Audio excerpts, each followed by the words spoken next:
Yo, what is up guys? It's the Goblin and welcome back to another Fortnite tips and tricks video. In tonight's video, I'm going to be talking about how to get more solo wins in Fortnite Battle Royale and hone in and focus in on specifically a couple things that I think are so damn important after the latest updates and at this current point in Fortnite, which includes third partying, whether you're on the offensive side of it, also on the defensive side of third partying, how to basically select your targets and target selection and winning those fights where you're surrounded and those crazy mid-game fights, as well as how to win and fight while moving in with the storm. All sorts of stuff we're going to talk about in today's video. Basically, this gameplay here is a pretty nice one where the early game, I landed at Retail Row.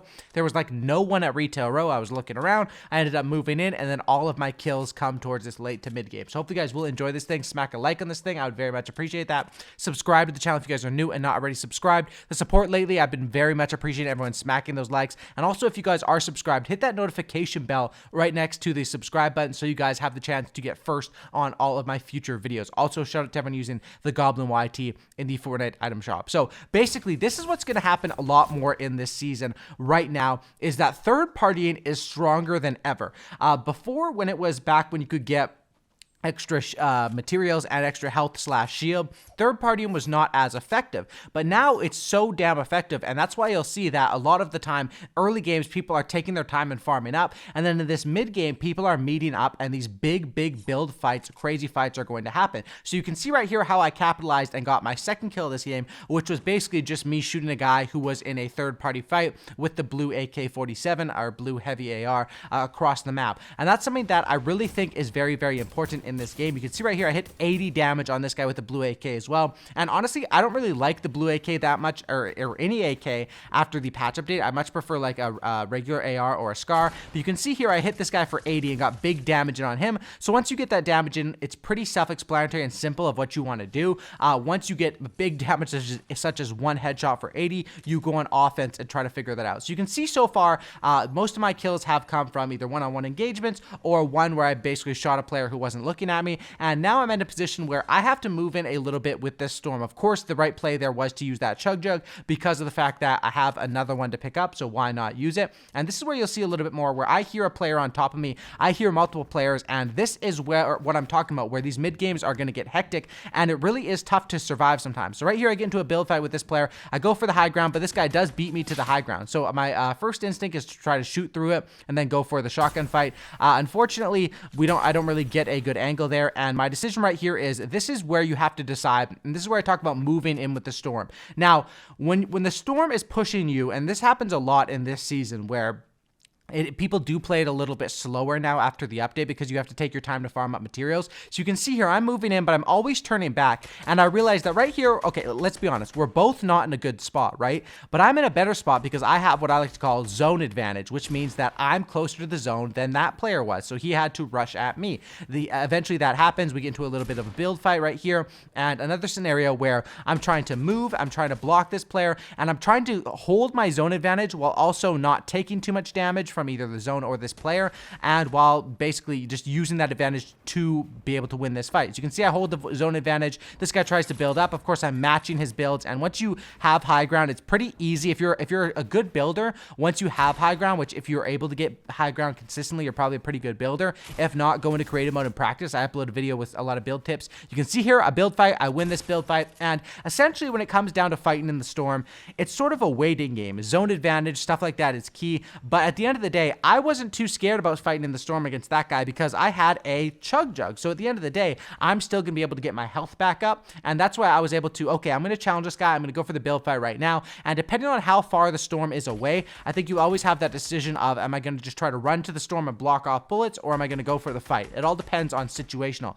Right here, I get some damage on this player. I hit for 30 and then 63 for the headshot. So of course, I'm going to rush and go offense on this player, and this is another scenario where everything that I'm talking about in this video combines, where basically the zone is pushing in, another player shows up, and a lot of stuff is happening here. So when a third player shows up to a fight that you've already engaged in with a player, like there, I'd already done 90 or 100 damage or whatever, 97, 94, whatever damage it was to that player. So I want to finish off that kill. Now, when you do go aggressive and a third party shows up, you have to make the decision, and sometimes it is better to slow it down, let those two players fight, and this is where the decision comes in, and you really have to decide the smart decision in terms of survive him, is to let the two players fight. The smart decision in terms of getting kills is to, of course, third party and get both those kills when they are weak. Usually what you want to do in a scenario like that is as soon as you hear both people shooting at each other, you want to move in. There I'm able to get the kill, and you'll notice one thing that I do after I get that kill is I build walls right away around just to try to catch as much of the loot as I can from that player.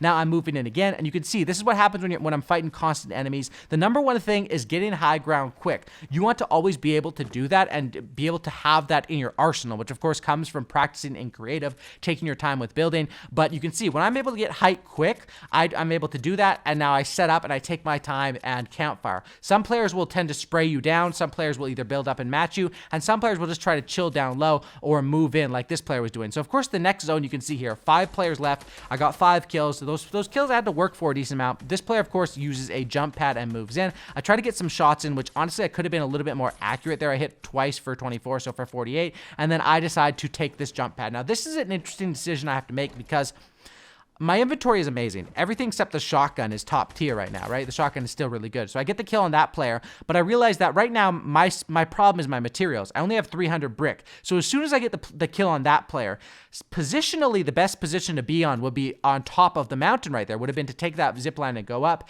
which I would have done if I had full on mats, but I realized I have to make the risky decision and go for this guy's materials just because I don't have that many materials myself. I end up getting a little bit of materials there, but I'm still sort of slacking, and you have to sort of realize and play to that when it comes down to late game. If you have 999 times 3, you want to be double, triple reinforcing everything and running around crazy like that, but if you don't, you have to take it a little bit slower. Now, of course, I see the smoke coming up from this campfire, which means it is active, and there's a player right there, so of course, I'm going to engage with the fight with this player. So we start off, I take some shots, but he's behind some cover. It goes into a build fight. Once again, I try to take the high ground immediately, and then it's simple stuff like you've seen before in my other fights. I'm trying to maintain high ground. I try to drop down there when I think I have an angle. Most players will do this. They'll try to just match you with build fights over and over, and as long as you are a quick builder, you can do that. 99 to the head, and then of course switch to the SMG, which is absolutely deadly. Once you hit them for a big amount of damage with the shotgun, usually your next choice is either build to block them off and then go for a shotgun kill at the next opportunity,